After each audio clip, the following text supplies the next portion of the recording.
أعزائي المستمعين، أهلا بكم معنا وفترة مسائية مفتوحة، فترة مساء الخير يا اسكندرية.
ويسعد بصحبة أسمائكم فريق عمل في فترتنا اليوم محمد يوسف من الهندسة الإذاعية، ومعكم من مذيع الهواء مها محمود.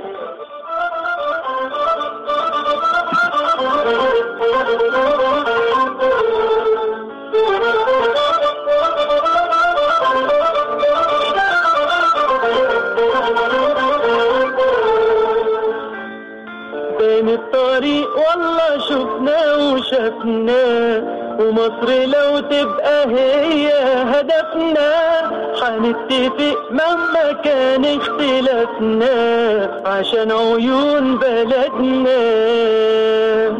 بين الطريق والله شفناه وشفناه، ومصر لو تبقى هي هدفنا، حنتفق مهما كان اختلافنا عشان عيون بلدنا. مصر رجع زمنها، تعالى وتعالى وتاخد مكانها. أعزائي المستمعين، خلينا نقول إن البلد بلدنا كلها خير، والبلد بلدنا بشبابها. شبابها قام بالثورة واستطاع إنه يسقط نظام، وشبابها برضو ممكن يقوم بثورة للبناء. عزيزي المستمع، شباب هذه الأمة هم أمل المستقبل، وهم أيضا أمل الحاضر وأمل اليوم. عزيزي المستمع، في هذه الفترة نحن نتحدث عن مجموعة من الشباب أطلقوا على نفسهم اسم شباب يحب الخير. عزيزي المستمع، عندما تحدثت مع هؤلاء الشباب فقالوا لي إنهم هم أصحاب الفكرة، وأن هذه الفكرة لم تقف عند كلية الهندسة والتي تضمهم هم كطلبة في كلية الهندسة جامعة الإسكندرية، ولكنها امتدت من الهندسة إلى المجمع النظري إلى كلية الطب. هذا الامتداد عزيزي المستمع يؤكد أن شباب مصر دائما بخير، شباب مصر دائما يحملون هم هذه الأمة، وأيضا الآن هم يفكرون في كيفية البناء ودفع البلد إلى الأمام. أعزائي المستمعين، وإذا كان الإعلام الإقليمي من ضمن أهدافه هو إبراز النقاط الإيجابية في هذا الإقليم الذي تخدمه الإذاعة، فكان واجبا علينا وأن نستضيف هؤلاء الشباب. اهلا بيك معانا. يعني اقول ايه، المهندس بقى باعتبار ما سيكون ان شاء الله علي فاروق، طالب في الفرقه الرابعه في كليه الهندسه جامعه الاسكندريه. اهلا وسهلا. وواحد من مجموعه شباب بيحب الخير، مش كده؟ طيب، ومعانا كمان على التليفون دكتور علاء عرفه، هو مدرس بكليه الهندسه جامعه الاسكندريه، و يعني هقول ايه، اشترك معاهم في عدد من المشروعات. اهلا بيك دكتور علاء. ويعني انا سعيده جدا على فكره ان انا بلتقي بمجموعه من الشباب حقيقي، هم ما شفتهم يعني كم من الحماس وكم من المشاعر الطيبه والانتماء لهذا البلد. يعني دكتور علاء، انا عرفت من علي انه اسمح لي اقول علي مجازا كده، اتفضلي حضرتك، انه حضرتك اشتركت معاهم في اكتر من مشروع. عاوزه ابتدي معاك بالفكره، يعني لما عرضوا عليك الفكره البدايه كانت ازاي؟ والله هو الطلبه اصلا هو هدفهم الاول عمل خير. ايوه. فالمشروعات اللي كانوا بيفكروا فيها كان كل دوافعها ان هم يشجعوا العمل التطوعي داخل الكليه وخارجها لهدف عمل خير. خليني بس دكتور علاء، علشان انا لما قلت كلمه مشروعات قيل لي انه هذه المشروعات وهناك جانب من الدعاية. خليني بس اقول انه يعني لان انا رديت الحقيقة بنفس الجملة دي وقلت انه الناس دي يا جماعة طلبة في كلية الهندسة، وانا بكلم دلوقتي اقول ايه، يعني دكتور في كلية الهندسة، مشروع بالنسبة لكم يعني اي موضوع انتوا بتتولوه بتعملوه يبقى اسمه مشروع، مش كده؟ تمام. جميل، اتفضل. طبعا كان الطلبه او تنفيذ بعض الحاجات، وكان الفكر بتاعهم فكر مش طالب عادي، فكر طالب في كليه الهندسه على مستوى عالي التفكير، وبيحاول يغطي اكبر قدر من النشاطات. ايوه. كمثال يعني مثلا اول مشروع بتاع توزيع شنط رمضان، تقريبا توزيع حوالي 800 شنطه على الاسر المحتاجه. حضرتك شاركتهم في هذا المشروع؟ طبعا كان الفكره كلها ان انا بحاول اشوف لهم افضل منافذ لبيع هذه الحاجات بحيث انها توصل لهم في ايدهم باسعار كويسه، بحيث لما يجوا يوزعوها نبدا نعمل عدد من الشنط ونقدر عدد من الناس. طب البدايه كانت فين؟ يعني هل حضرتك اللي طلبت منهم الاشتراك معاهم ولا هم اللي طلبوا منك؟ هم صح اللي جولي، وهم صاحب كل الافكار، وهم اللي بدأوا كل حاجه. انا مجرد كنت مساعد او واحد في التيم بتاعهم بصراحه يعني. فهم يعني ده على فكره يعني مصطلح عجبني قوي، انه انا واحد في التيم بتاعهم، يعني واحد في فريقهم. لان احنا كلنا كنا حتى بنقعد مثلا مع بعض، كل واحد فينا بيقول فكره بنكمل الحلقه بحيث ان احنا نطلع بشيء كويس. جميل. فطبعا كانت الحاجات كلها كمثال في العيد الاضحى حتى يعني قدروا يبيعوا دين ويوزعوهم على الناس فورا ما يقدروش يشتروا لحمه. عملوا دار الايتام ودار مسنين وعملوا معارض خيريه في المنظره والعصافره والدخيله وزرزاره. وحضرتك كنت معاهم برضه؟ يعني انا ما بجيش عليكم ساعات معاهم وساعات على حسب طبعا شغلي في الكليه. بس هم بصراحه كانوا بيبدوا لي يعني اخبرهم بيهم ان هم كان عندهم اعتماد على نفسهم قوي جدا. وكان في شيء جميل كان بيلفت نظري ليهم، هم ما كانش بيأثر الكلام ده على شغلهم في الكليه.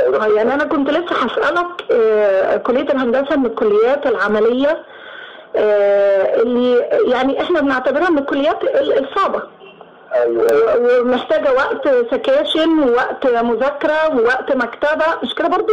بس ده فكره التيم ورك طبعا بيخلي كل واحد عارف الجوب بتاعته اللي يعملها ايه. فلو واحد عنده سكشن عنده محاضره او حاجه اللي ما عندوش بيقدر انه يخش الجامعه. ففي الاخر بننتج بغض النظر مين اللي عمله، بننتجه في الاخر واحد. ايوه. الحقيقه انا التقيت يمكن مع مجموعه ثانيه في كليه الهندسه، طالبه في اعدادي هندسه، يعني هي لسه بتقول يا هادي في كليه الهندسه، وهي بتقول لي من خلال يعني احنا بنقول انه الدراسه كام شهر بس، لكن هي بتقول لي انا من ساعه ما انضميت لمجموعه اسمها HMU برضه في كليه الهندسه، بتقول لي انا من ساعه ما انضميت انا اتغيرت. يعني بص، يعني انا بقيت سعيده جدا بيها. اولا بتتكلم بحماسه شديده زي اللي علي بيكلمني بيها بالظبط وهو طالب في سنه رابعه، وكانها عدوى. يعني خلينا نقول ان الايجابيه حقيقي بتبقى عدوى. هي طبعا الخبره اللي بياخدوها خبره مجانيه جميله، خبره ان هم يتعاملوا مع الاخرين وخبره ان هم يتعاملوا عشان يعملوا خير.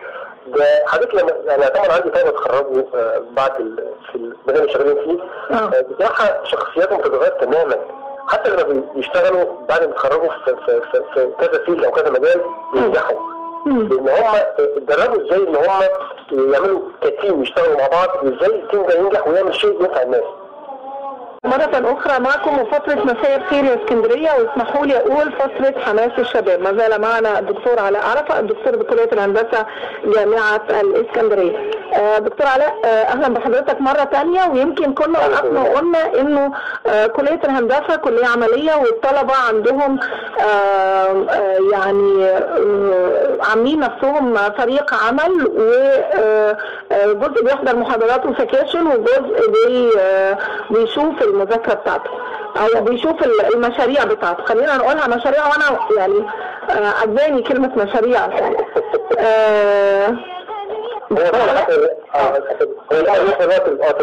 اتفضل. يعني انا عاوزة اسأل الحقيقة، يعني برضه حضرتك قلت لي انه في شباب بعد ما بيتخرجوا بتبقى، وخصوصا بيبقوا مشاركين في العمل التطوعي، بيبقى لهم رؤية خاصة.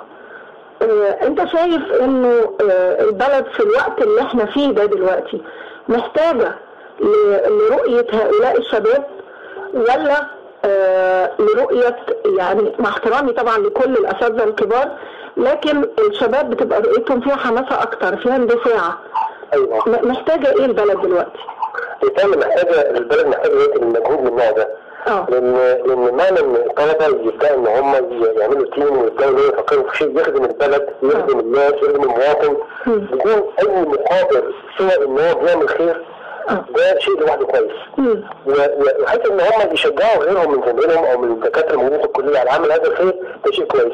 بالتالي الفتره اللي جايه دي محتاجين نكون نبني فيها ونعمر فيها، وكلنا نشجع على عمل الخير، لان بلد الدين بيحتاج ان احنا ندي كلنا بدون ما ننتظر اي مقابل منها. جميلة جدا الجملة دي. ويعني وانا متهيالي ان احنا ممكن نقول ان في ناس كتيرة جدا بتشكو من انه في عشوائيات، مفيش بنى، مفيش مساكن، مفيش حاجات.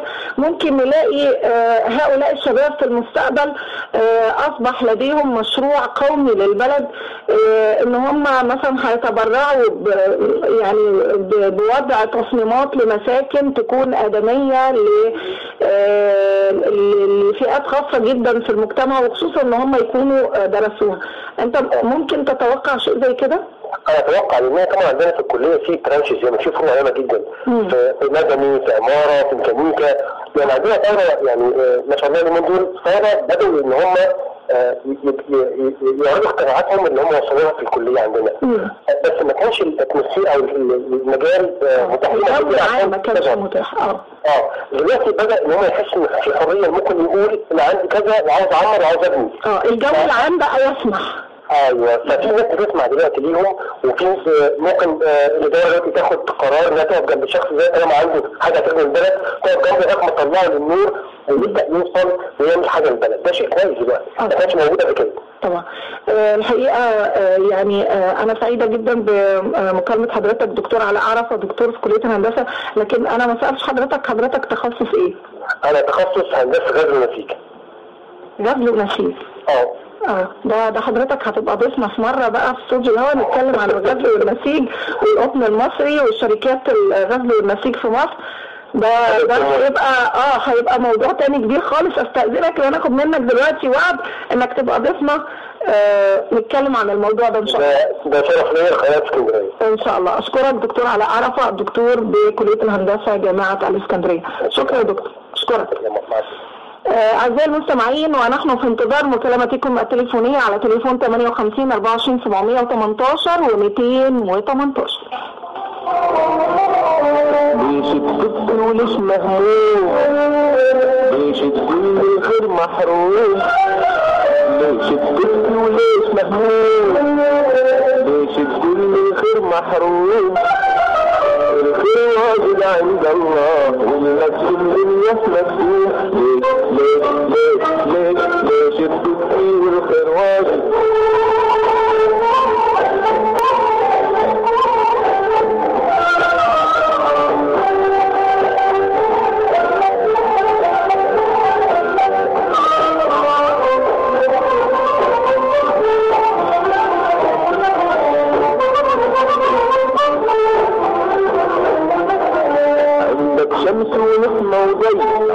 عندك عيش وخضرة ومي، عندك شمس ونسمة وضي، عندك عيش وخضرة ومي، دين الخير خارج مليان ذات الخير في عيد الخير واجد عند الله. الخير واجد موجود في الحقيقة في شبابنا.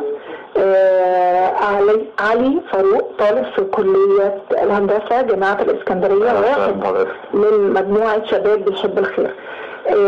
خليني أسألك في الأول، البداية كانت من الفكرة جت ازاي شباب بيحب الخير؟ هو بداية أنا حابب إن أنا أتكلم يعني إيه شباب بيحب الخير. يعني حابب إن أنا أبدأ بالنقطة دي الأول. هو خير الكلام ما قل ودل، وأحسن الكلام كلام الله عز وجل. وربنا سبحانه وتعالى بيقول في كتابه الكريم: وما تفعلوا من خير يعلمه الله. وربنا سبحانه وتعالى بيقول برضو: وما تنفقوا من خير يوفى إليكم وأنتم لا تظلمون. تمام؟ ودي كانت أول نقطة. تاني نقطة إن عارفين طبعا لن تنهض أي أمة إلا بسواعد شبابها، اللي هو إحنا شباب مصر كلنا. تمام؟ ومفيش حد يقدر ينكر إن أحلى شعور في الكون كله هو شعور الحب طبعا. ولما يكون شعور الحب ده خالص لوجه الله سبحانه وتعالى يبقى هو ده الخير وهو ده العطاء. من هنا بدأت شباب بيحب الخير. أنا عاوزة يعني مين أول واحد فيكم قال يا جماعة احنا عاوزين نكون من نفسنا مجموعة، لأنه يعني اللي أنا عرفته منكم ان انتم مش أسرة رسمية في الكلية، ده انتم مجموعة شباب، ودي الحقيقة يعني جمال المجموعة زي ما قال حتى الدكتور علاء عرب. مين أول واحد قال احنا عاوزين نكون شباب بيحب الخير؟ يعني هي بدأت الفكرة كفكرة عامة من بداية الثورة. أول ما نزلنا الثورة طبعا احنا الحمد لله كان الشباب هو شرارة الثورة، شرارة إشعال الثورة. بدأ ما بعد إشعال الثورة وإكمال طبعا حتى الآن يعني الحمد لله يعني. فلما جت الثورة دي وعملنا الثورة المجيدة دي الحمد لله يعني جت بنفع كبير جدا على ناس كتير، وجت برضه بضرر كبير جدا على ناس كتير، لأن في ناس بعض الناس ما كانتش لاقية ان هي كانت شغلها باليومية مش بتشتغل الا يوم الواحد، مرتب اليوم الواحد. فلما جت الثورة شغلها توقف تماما. جت الفكرة بقى بدأت الفكرة من 3 زمايلنا كان اتجمعوا في الايام ما كنا نازلين نبيض مخطط الترام والتنظيف الاسكندريه بعد الثوره، تجميل اسكندريه بالظبط. كانت هي دي شرارة فعلا البدء. اتفقنا كلنا ان احنا ننزل نبدأ نعمل خير، ننقذ الناس اللي محتاجة لنا دي، نرجع لها الخير، نرجع لها الامل في مصر، ان مش الحياة مش هتتوقف بالنسبة لكم، لا في خير وفي ناس هتعمل خير والخير هيكبر معانا ان شاء الله. يعني الخير هيبدأ، بالعكس هيبدأ مع بداية الثورة اللي احنا نزلناها دي. جميل. طيب اتفقتوا ان انتوا تكونوا مجموعة تخدم هذه الفئات اللي هي كان متضررة من الثورة. جات التسمية منين بقى؟ يعني تسمية شباب بيحب الخير، هل انتوا وقتها كده قلتوا طب خلاص احنا هنسمي بعض شباب بيحب الخير، ولا اقترحتوا اكتر من اسم وكانت في النهاية اختيار هذا الاسم؟ لا هي طلعت سبحان الله، يعني هي طلعت مرة واحدة كده شباب بيحب الخير. يعني اللي هم انا مش واحد من ال3 اللي بدأوا، بس ال3 اللي بدأوا هم فعلا اتفقوا على شباب بيحب الخير، لان انا زي ما قلت لحضرتك وضحت لحضرتك في البداية ان اسم يلم او كل المعاني. جميل. ابتدت ب3، يعني النواة في شباب بيحب الخير كانت 3 طلبة في كلية الهندسة جامعة اسكندرية. ابتدى بقى العدد يزيد ازاي؟ يعني انت وصلتك المعلومة ازاي انه في مجموعة شباب في الكلية عندكم بتقول ان احنا شباب بيحب الخير، وبتبتدي تعمل مشروعات؟ يعني دايما انا بقول كل الحقيقة كل فئة بتتكلم بناء على تخصصاتها ودراستها. يعني كلية الهندسة هيقول ايه؟ هيقول مشروع. لو انا جبت طبيب اكيد هيسمي مسمى خاص. لو جبت عملية بالظبط ممكن نسميها عمليات. لو جبت حد مثلا خريج تجارة، خريج حقوق، كل المسميات هتختلف، لكنها في النهاية هي نقول انها مشروعات انتوا عملتوها فعلا، او عمليات انتوا فعلا انتوا بتنفذوا. الموضوع وصلك انت ازاي؟ يعني انت كعلي طالب في الفرقة الرابعة كلية الهندسة، تخصصاتكم مختلفة، برضو زي ما عرفت منك اتجاهاتكم مختلفة، يعني ما اقدرش اسيس الامر ما اقدرش اقول انه ده مثلا في انتماء لجماعه سياسيه او جماعه سياسيه او حزب معين، ما فيش. يعني انتوا مجموعه مختلفه اتفقتوا كلكم على حزب الخير. وصلت لك المعلومه ازاي؟ هي بداية أول ما نزلنا كان يعني أول ما الثلاثة دول جمعوا بعض، بدأ الثلاثة دول كل واحد منهم يدعي ناس صحابه. هم أكبر منك ولا أصغر؟ لا هم أصغر مني كمان. جميل. سنة كام؟ هم معظمهم في سنة تانية. كانت منهم هاجر اللي المفروض تبقى معانا النهارده ولكنها اعتذرت على آخر لحظة. بدأنا كل واحد مننا يجمع الناس من معاه. كل واحد عارف صاحبه يقول له ايه رأيك في الفكرة، فاكيد الفكرة بتحوز اعجابنا كلنا يعني. وكله بيحاول ان هو عايز يطلع مجهوده في احلى حاجة وحاجة في طاعة ربنا ويسعد الناس. يعني كان كل هدفنا ان احنا نسعد الغير فقط. تمام. ده في حد ذاته هدف سامي جدا يعني والله يعني احلى شعور لما تلاقي واحد قدامك بيبقى فرحان من مجهود انت عملتيه. جميل. والمجهود ده يبقى خالص وجه الله يعني. جميل. طيب بدأنا بقى ان احنا دخلنا بدأنا اول ما بدأنا نجمع من نفسنا ونجمع من اصحابنا ونجمع من اهلنا الفلوس. تمام. نجمع تبرعات وننزل في الشارع ونقول للناس احنا فكرتنا كده، ايه رأيكم تيجوا تساعدونا؟ الناس تعجب جدا بالفكرة ان احنا شباب صغير، شباب لسه في بداية حياتنا وبدأنا الافكار الجميلة دي. فالناس كلها كانت فرحانة بينا بطريقة يعني حتى الاهل كانوا طايرين بينا بصراحة الحمد لله. وكان هو ده يعني الدافع لينا ان احنا كل واحد اهله بيشجعوه، لا روح مع اصحابك، روح اعمل خير، البلد مستنياكوا دلوقتي، البلد هي عايزاكوا، هو ده وقتكم ان انتوا تطلعوا فيه. البلد محتاجاكوا دلوقتي. نزلنا قرية اسمها قرية الطبيعة. قبل بس ما ننزل، ما هي دي كانت اول مشروع بالنسبة لنا. ايوه قبل انا لسه هدخل. انت بس يعني خليني انا في المشروع بتاعي وانت في المشروع بتاعك. دلوقتي يعني ابتديتوا عددكم بقى يزيد. تمام. احنا بنتكلم في سنة مش كده؟ احنا بداية بادئين من مارس تقريبا، من مارس تقريبا اول مارس. يعني سنة اول مشروع كان في مارس. يعني احنا عيد ميلاد المشروع دلوقتي. هو فعلا احنا عيد ميلاد المشروع. كويس. عددكم بقى قد ايه دلوقتي؟ يعني 3 بعد سنة بالظبط بقيتوا قد ايه؟ حاليا النهارده 94. 94. انا كمان 94 عضو عامل. ده غير عضو عامل يعني في اي مشروع دول بينزلوا. غير في اعضاء تانية بتيجي مثلا بتحب متطوعة بتيجي في مشاريع مؤقتة بس. يعني مثلا انا عاجبني المشروع ده فهاجي اشترك معاكم بس. وبعدين يعني في العدد المفروض لما بيجي بننزل اكتر من كده، يعني اكتر من كده كتير. جميل. الاستاف الكلية عندكم او الاساتذة عندكم لما بتيجوا تدعوهم يعني بتلاقوا صعوبة ان انتوا تقنعوا الدكاترة، ولا زي ما دكتور علاء كده الراجل قال انا ماليش دعوة بحاجة خالص؟ وده يمكن الكلام اللي انت قلته لي ان انتوا اساسا اصحاب الفكرة يعني، او اذا سميتوا مشروع يبقى انتوا اصحاب المشروع. بتلاقوا صعوبة في اقناع الاستاذ او الدكتور عندكم في الكلية، ولا مجرد ما بتروحوا تعرضوا عليه الفكرة هو بيرحب وبيساعدكم على طول؟ والله في دكاترة يعني في دكاترة تختلف على حسب اختلاف الدكاترة. في دكاترة بتبقى مرحبة جدا وحابة ان هي تساعدنا باي شكل وباي طريقة، سواء مساعدات مادية سواء تسهيلات سواء ايا كانت، يعني ايا كانت المطلوب منها بتقدر تقديم باسهل شكل. وعلى النقيض برضو في دكاترة بتحب ان هي يعني ما تشاركش في الموضوع ده بصفة رسمية يعني. يعني حابة ان احنا مثلا نمشي بصورة رسمية اكتر، يعني يقول لنا فين الورق بتاعكم، بس الحمد لله احنا ماشيين بصفة رسمية جيدة يعني. الحمد لله. بصفة رسمية بقى يعني ان احنا نجيب مثلا دفتر ايصالات للدكاترة في لم التبرعات مثلا.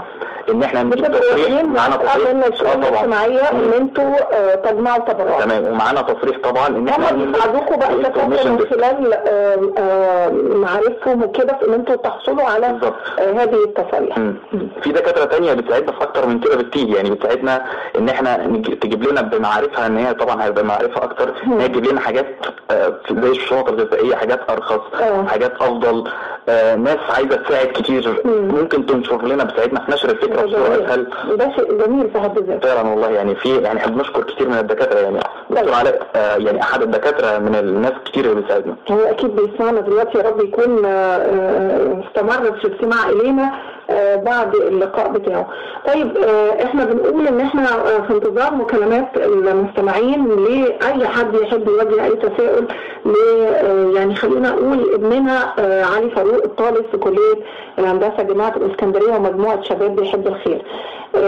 علي هنرجع تاني ونقول يمكن الكلية اكتر من تخصص كده، يعني اقول ان انتوا تتفقوا في التسجيل في وقت واحد ده شيء بيبقى صعب. تجمعوا نفسكم ازاي بقى عشان تناقشوا مثلا احنا المشروع الجاي هننزل نعمل كذا، محتاجين كذا، بتوفقوا وقتكم؟ هو المشاريع يعني معظم المشاريع بتاعتنا الحمد لله احنا منظمين جدا في الفريق يعني الحمد لله يعني. فالافكار بتيجي اولا حاجه بتيجي فكره، الفكره دي بتيجي من اي شخص تمام. فاحنا مقسمين الجروب عندنا يعني اجزاء او اقسام تمام، مجاميع يعني مجاميع او فرق يعني. احنا بنتكلم بقى على مشروع وفي تخصص يبقى اقسام، يبقى هو يبقى التتابع الجيد يبقى انتم مجموعه مقسمه الى اقسام تمام. بدايه بتيجي الفكره في عندنا اول فريق اسمه فريق البحث والتطوير. بياخد اسم البحث والتطوير هو احنا مسمينه فريق يبدا فريق البحث والتطوير ياخد الفكره ويدرسها دراسه جيده ويشوف هل الفكره دي ينفع ان احنا نطبقها ولا لا. تمام. ده ناس بقى يعني ايه اللي خلى الجروب ده او المجموعه دي بقت هي دي المتخصصه في البحث والتطوير؟ هل لان عندهم خلفيه في الدراسات ديت او عندهم مثلا تجربة بره عملية؟ احنا في الاول بيبقى في ازاي؟ يعني اول حاجة احنا بنقسم كل واحد يعني بالجزء اللي هو حبه والجزء اللي هو يقدر يأدي فيه. اكتر حاجة دي على فكرة ده يعني ده انا اقول لك ده مؤسسات بتفتقد هذا الجانب. تمام. علشان كده احنا بقول لحضرتك احنا لازم احنا ممكن اول 3 مشاريع عملناهم كنا مفتقدين للجزء ده عشان كنا مفتقدين العدد، بس بعد كده اول ما بدأنا نكبر ويعني ونتسع ونبص للعالم بره قلنا لازم يبقى عندنا نظام افضل من كده، لازم كل واحد يبقى عارف شغله عشان يقدر يأدي فيه افضل ما يمكن. والفكره دي برضو كانت نابعه منكم مش نابعه من حد؟ لا مننا احنا طبعا. ان انتوا يبقى عندكم فريق البحث والتطوير دي كان ده اول فريق بياخد الفكره يقدر يدرسها دراسه جيده. هل يدرسها ازاي بقى؟ بينزل مثلا يروح المنطقه اللي انتوا هتشتغلوها على حسب الفكره يعني مثلا يعني بياخد الفكره اول حاجه بيدرسها، بيبقى جروب قاعد بيقعدوا مع بعضه على حسب عدد الجروب ده بيدرسوا هل الفكره دي تنفع ولا ما تنفعش، طب ايه اولويات الفكره دي، طب ممكن نحسن الفكره دي نعمل معاها ايه، ممكن طيب ندرس على فكره ثانيه. ساعتها بنفضل نعرض افكار بنفضل نعرض افكار لحد ما نوصل لافضل فكره ممكن تنفذ. بينزل بعد كده عارف انه ده علميا حاجه اسمها البرين ستورمينج او عصف الذهن. تمام. ان الناس تبقى قاعده وكل واحد يقول افضل ما عنده وده يجيب فكره لده وده في الاخر ننتقي افضل فكره تبقى هي الافضل واحده. تمام. يعني ده نفسه منهج علمي. يبدا بعد كده من البحث والتطوير هيشوف يعني خلاص قرر ان الفكره دي ممكن تطبيقها والفكره دي ليها الاولويه وطلعنا بافضل فكره. هينزل بعد كده انتهى دور بقى قسم البحث. لا لم ينتهي يعني هو ليه حاجات تانية بس يعني حاليا بس في بدايه الفكره دي شغلته حتى الثانيه. جميل. يجي بعد كده خلاص احنا وافقنا على الفكره، بنعمل اجتماع لكل الناس يا جماعه ايه رايكم في الفكره جميله جدا وحبينا ان احنا نعمل الفكره دي. يبدا بعد كده لجنه اسمها لجنه الاي تي اللي هي انفورميشن تكنولوجي كمان تكنولوجيا المعلومات بالظبط. نبدا بقى نصمم البنرات والفلايرات اللي هي تعمل لنا دعايه للمشروع بتاعنا اللي هي الورق اللي بيبقى مكتوب عليه الدعايه بالظبط. يعني الورق اللي مكتوب عليه مثلا اترجم لك مكتوب عليه اسم المشروع بتاعنا والحاجات اللي احنا هنعملها فيه واللينكات بتاعتنا وكل الكلام ده، سواء كانت بنرات سواء كانت فلايرات سواء كانت دعايه سواء كانت فيديوهات سواء كانت صور الكلام ده كله. جميل. ياتي بعد كده دور لجنه الماركتينج او التسويق. ده برضو بياخدوا الفكرة ان هو ياخدوا الفلايرات والبنرات ويعرضوا الفكرة على داخل الكلية وخارج الكلية، يعرضوها على الدكاترة وعلى كل واحد يعرضها على اهله ويعرضها يشاركها على الفيسبوك يعرضها على النت يعرضها بحيث ان ينشر الفكرة باكتر قدر ممكن. تمام. وفي نفس الوقت بنقدر يعني في الحاله دي برضو بنلم التبرعات لو محتاجين تبرعات او محتاجين مساعدات. يعني بتحددوا بقى انتوا محتاجين قد ايه؟ محتاجين التارجت بتاعنا مثلا ان احنا نوصل لمبلغ معين. ولجنه الماركتنج على فكره يعني الحمد لله يعني احنا ما حددناش تارجت الا الحمد لله وصلنا له ايا كان يعني ما حددتوش هدف الا ما وصلتوا. بالظبط. البادجت بتاعكم او الميزانيه بتاعتكم انا عاوز مثلا كذا عايزين مثلا 5000 ملابس بنجيب 5000 ملابس. عايزين مثلا 20000 جنيه بنجيب ال 20000 جنيه. ايا كان هذا الهدف الحمد لله لازم نوصل له. قسم التسويق ده من خلال قسم التسويق. ده احنا لغايه دلوقتي طريقه انا عاوزه ادور لك يعني عاوزه اقول حاجه يمكن ناقصه حاجه. لا لغايه دلوقتي طريقه على فكره دي بتدرس كده في الكتب يعني. ده شيء جميل ان انتوا وصلتوا لها. الحمد لله الحمد لله والحمد لله عشان لا طبعا بس الحمد لله يعني كمننا بنستعين اول حاجه بخبرات ناس اكبر مننا وان احنا بنبدع ونحاول ان احنا نطور من نفسنا. فالحمد لله باذن الله هنوصل. جميل. نبدا بعد كده خلصنا التسويق. في لجنه اسمها لجنه الاتش ار اللي هي الهيومن ريسورس اللي هو الموارد البشريه. دي بقى بتبدا يعني تحط كل واحد في الموضع الصح اللي هو يستحق ان هو يكون فيه. يعني ده يعمل كذا وده يعمل كذا ويعمل كذا ويعمل كذا. بالظبط كده. كل واحد بيقوم بدوره صح. بيقوم بالواجب اللي عليه من غير ما حد يراقبه ولا. لا هو كل اللي بيعمله لله. فمش محتاج يعني هو ربنا سبحانه وتعالى رقيب عليه وضميره رقيب عليه.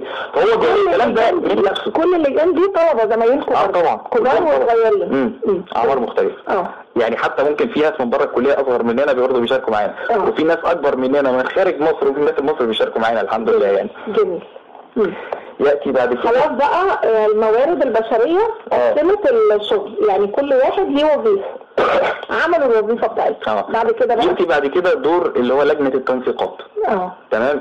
لجنه التنسيقات دي هتقدر بقى بعد كده بتنسق مع هي تقابل العلاقات العامه في اي شركه. بالظبط. العلاقات الخارجيه مش العلاقات العامه. العلاقات الخارجيه العلاقات العامه بره. تمام. بتنسق بقى دي اللي بتنسق مع المكان اللي احنا هنروح له مثلا. لو هننزل قريه او هننزل مكان او هنروح حفله او هنروح دار ايتام بينزل يتفق مع دار الايتام دي على كل حاجه على المواعيد اللي احنا هنروحها معاهم مع المدير مع العدد اللي احنا هنجيبه قد ايه العدد الاطفال مثلا اللي احنا مستنيينهم قد ايه. طب خلينا نقول ان انا لو رايحه مكان مقفول زي دار الايتام او زي مثلا دار مسنين او ما شابه فانا هتفق مع مدير المكان او مجلس الاداره. هي دي مهمه لجنه التنسيقات. لكن لو انا نازله مثلا منطقه عشوائيه نازله قريه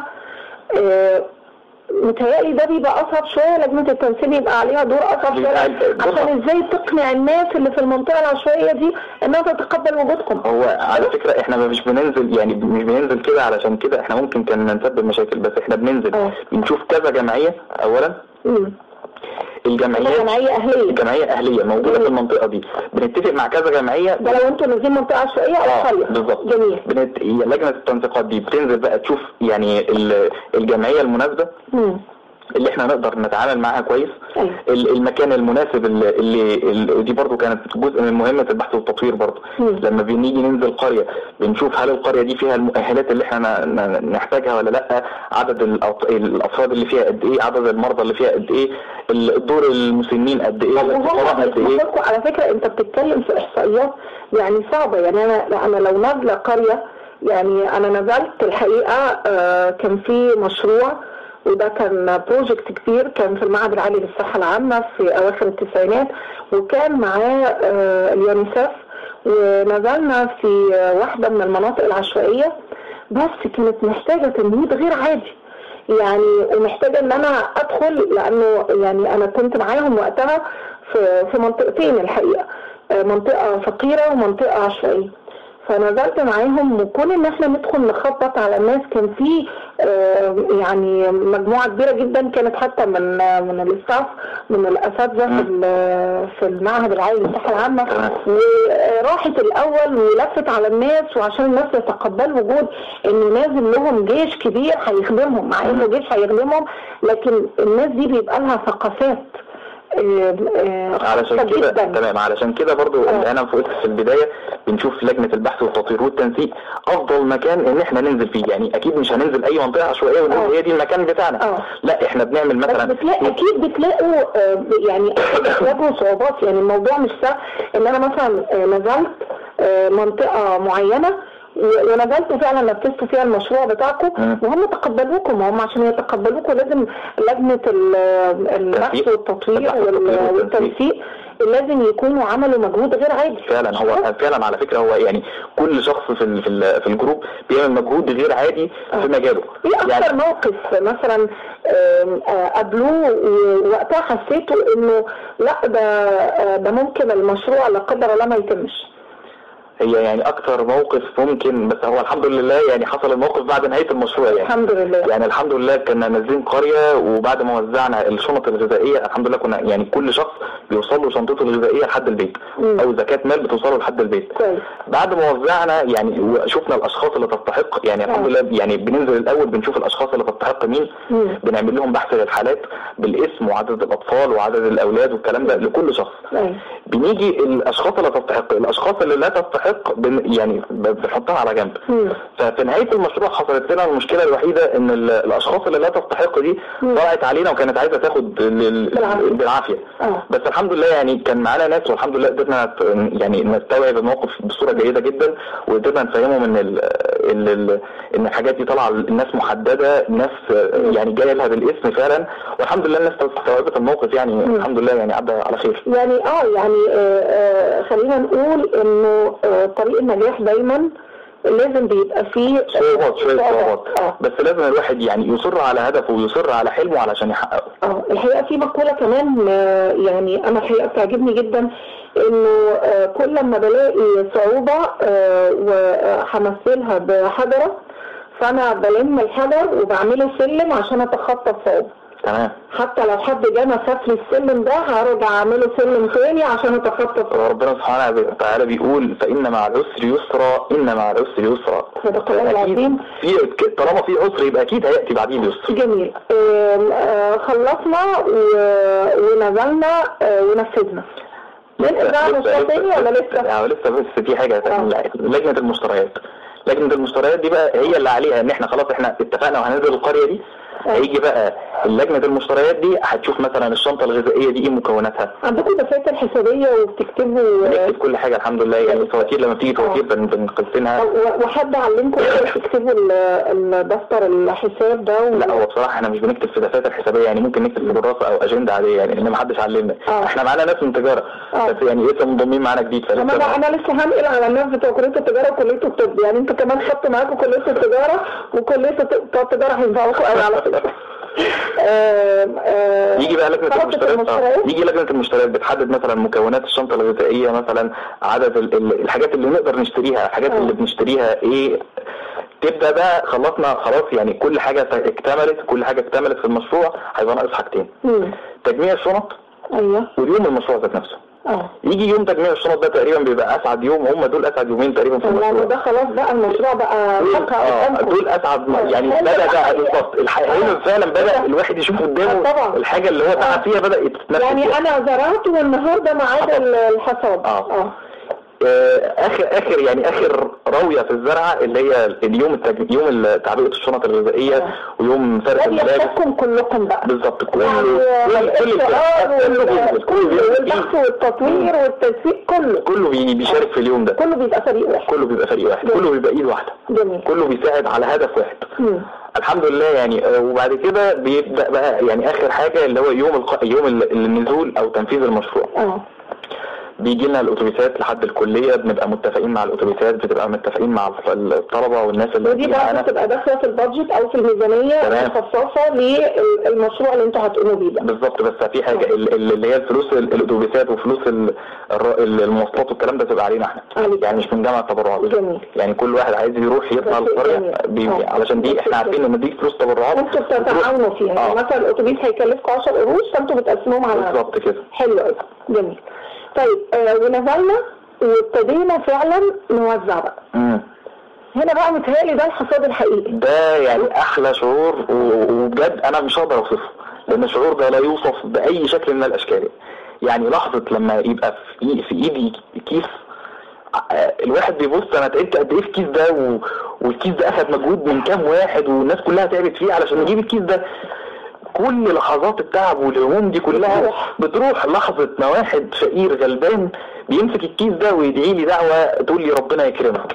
بتبقى يعني الدنيا ما تبقاش سايعاني خالص.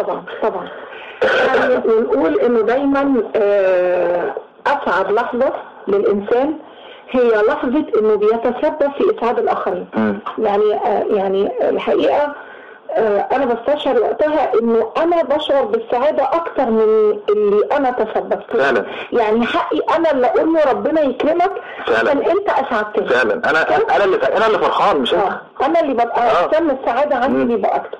طيب انتقلتم وبقى لكم فروع او فرع تاني في كلية الطب، وبرضه كلية الطب من الكليات العملية اللي صعبة، اللي ما عندهاش وقت، اللي يقولوا ايه ده في كلية الطب مش فاضي يبص لنفسه في المراية كده. لكن وصلتوا ازاي لكلية الطب؟ ووصلتوا ازاي للمجمع النظري؟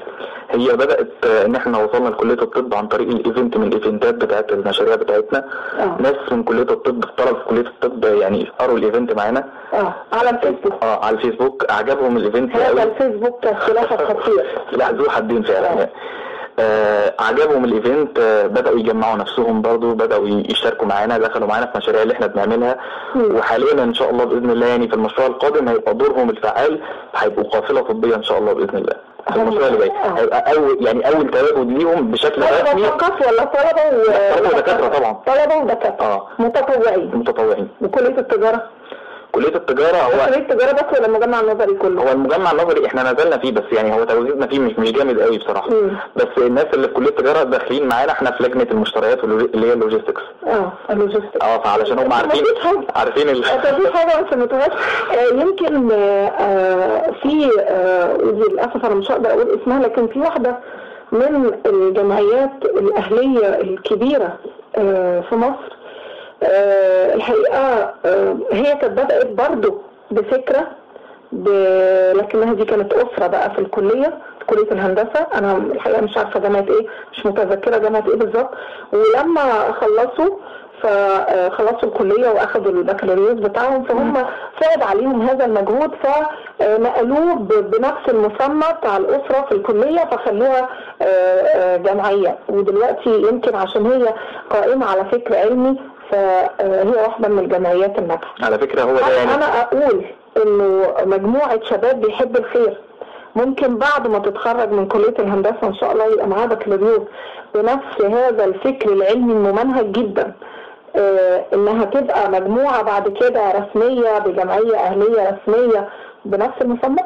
هو فعلا يعني هو ده هدفنا، يعني ان احنا نكبر مش على مستوى هندسة اسكندرية بس ولا على مستوى اسكندرية بس، احنا عايزين نكبر على مستوى ولا مستوى مصر. على فكرة احنا شاركنا في تبرعات الصومال، وشاركنا في تبرعات لدول في اغاثة، يعني اغاثة للصومال واغاثة للسودان في المشاريع اللي فاتت. فاحنا يعني حتى الان يعني مشاريعنا مش محصورة على اسكندرية بس، لا احنا مشهورة على البحيرة. رحنا نزلنا قرية زرزارة، نزلنا قرية الدريسة، نزلنا يعني مناطق كتير خارج اسكندرية. وصلتوا بقى القرى البحيرة ازاي؟ يمكن انتوا مثلا طلبة في جامعة اسكندرية، فانتوا تواجدكم جوه اسكندرية، لكن في البحيرة هل من خلال طلبة هم اصلا قاطنين في محافظة البحيرة؟ في طلبة قاطنين في محافظة البحيرة بييجوا يعرضوا علينا افكار، ايه رأيكم ننزل القرية دي؟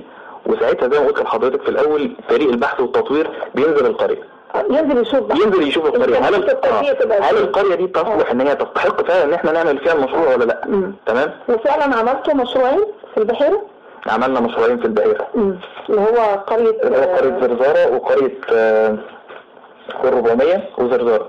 400 وزرزارة في قريتين. والبقية تأتي ان شاء الله. هتوصلوا لصعيد مصر ان شاء الله، قولي يا رب. طبعا معاكم حد من صعيد مصر؟ معانا حد من ناس من النوبة، من السودان، من الأسوان.